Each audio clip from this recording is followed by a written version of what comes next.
Hi, I'm Roberto Martinez and you're watching Toffee TV. Welcome to Toffee TV. Breaking news. Baz. Breaking news. Be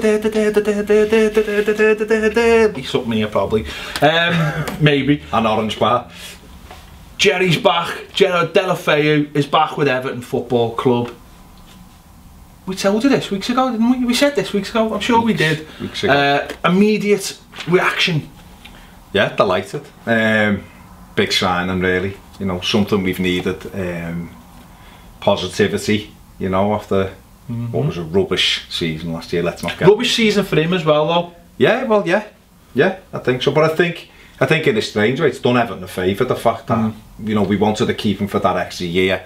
Barcelona, I think, probably wanted to give him a go in the Liga to see what he was like, and it didn't work out. And he went to Seville and hasn't really, you know, after a good start, didn't really fulfil his potential, and it's worked in our favour. It has.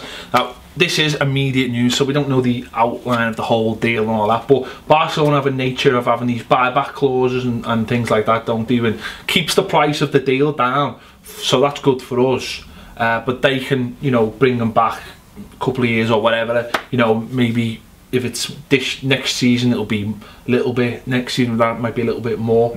But, you know, you're talking there, if they were to bring them back, either they see they're going to have to see something really big in the player, which that's good for us, really. Yeah.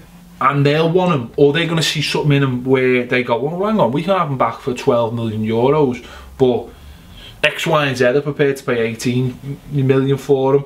But either way, it doesn't really matter, does it? Because, like you always say, most players at a football club only have a shelf life of 3 years anyway, let's say. So if we got 2 fantastic years out of Gerard Deulofeu, then that's all you can ask for. Definitely. I mean, certainly the way Everton are at the moment, we can't, you know, whether we like it or we don't like it, we can't keep players for too long if they're doing well, because other clubs want them, and that we know that, you know, as depressing as that can be when you're trying to build something. Players come and go, and every club struggles to keep players now. You know, you see it all over the place. You know, when Man United were losing Ronaldo and Liverpool lost Suarez and people like that, every club has a selling point. Everton's obviously a lot lower.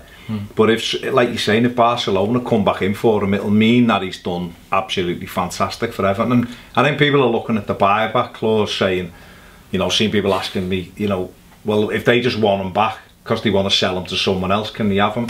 It's not as simple as that, really. The players got to want to move back for a start. And if they come in and say, Jerry, we want you back, to then sell him to somebody else a week later, it's not really, it's not even worth worrying about, though, is it? It's like when Everton bought Romelu Lukaku, people worrying about the price tag and then thinking, well, he's going to have to do this and this and this to get a better price. Yes, he is, and hopefully that's what benefits Everton Football Club. Stop worrying about things down the road, there's no point. Obviously in his first season he made 30 appearances and scored 4 goals, crucial goals mostly as well. Now, last season I wasn't that bothered that we didn't bring him back, because I wasn't, not saying I wasn't impressed by him, but it didn't really bother me too much bringing him back on another loan, because I always felt while he was at Everton that he always felt like he was a Barcelona player, and I feel like he's done that at Seville as well. He's gone there and he's felt like, well, I'm not going to throw everything at this, because at heart I'm a Catalonian, I'm a Barcelona player. And that's why this, though, I'm excited about, because it is a permanent deal and he suddenly has to put roots down and he has to impress his new club, and it's not about impressing people back at another club. And that's what excites me about this deal, because I wasn't really interested in another loan deal. Yeah, well, yeah, I mean, there's obviously ways to look at that. It would have been, I think the way the season panned out last year, I think we missed him. I think we missed that directness, and we seen that when Aaron Lennon came in, kind of after Christmas, you know, the pace and the directness on the right-hand side. But that's obviously a different issue than what you're talking about. I think he's got to, you know, you're right. I think when he really spoke about going back to Barcelona, you know, he was quite open with that. That's what he was hoping for. Then he went out again on loan, and it becomes a little bit like the Lukaku situation, where you're going out on loan to these clubs trying to get your place at the bigger, you know, the bigger fish, if you like, the club you consider as your own. And that's always a, you know, it's a tricky one when you're the lone club, but when players hit a brick wall, so to speak, whereas the club they're at maybe looks at them and thinks they're not ready, or, you know, they're not good enough to get in that side, they have a decision to make, and obviously he's made a very positive decision, you know, to leave the club, and he's got to come here and he's got to produce it. And look, deep down he'll have the aim of getting back to Barcelona, but getting back to Barcelona as a first team player, as a player who's gone out, performed, done well, and they've had to come and buy him back for their side.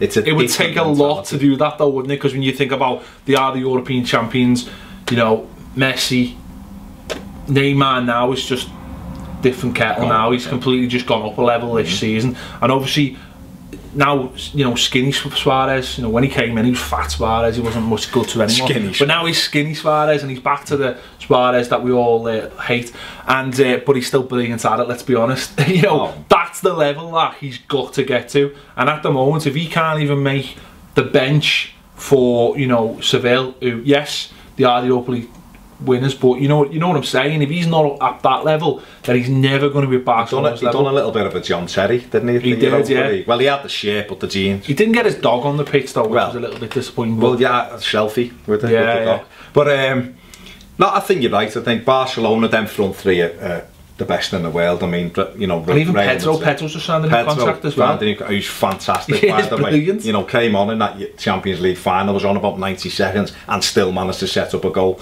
You know, wonderful attacking options. They've got other players coming through who are, you know, they're just going to keep kind of churning those players. And also though, if you're a club like Barcelona, you always have to be on the lookout for the next big thing commercially as well. Do you know what I mean? You have to, like, it's like the Galacticos thing, isn't it? You have to always be prepared to go out and buy that player,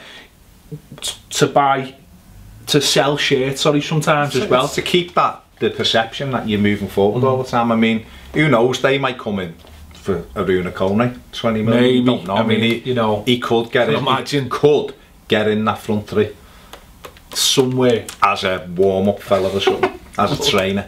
But no, I think you're right. I mean, look, camel head. When you look at them, you know, the front three, you couldn't. I can't think of anyone in world football. Exactly, that's the point, isn't it? That's the point, isn't it? That's the point, isn't it? They are, you know, apart from maybe Ronaldo knocking on the door, but then even when you look, as fantastic as he is, Neymar, like you've just said, has seemed to have gone up that extra notch, and Suarez gives them something they haven't got. He's the workhorse. Gives them that bite, you know. The bite. Oh, let's see what you've done there. But he, you know, he's a good goal scorer. He's the mixer. He'll mix it with players. So I think, look, you know, it's fantastic for us, and I think it's worked out really well. If he would have stayed at Everton maybe for the 2 years and been in this situation now where Barca didn't want him back and we tried to buy him, that price could have doubled or whatever. So I think you know, to get him for what we've got him for is good business. And from the other side of it as well, you know, from an Everton point of view as well, it's business done early as well. We've already got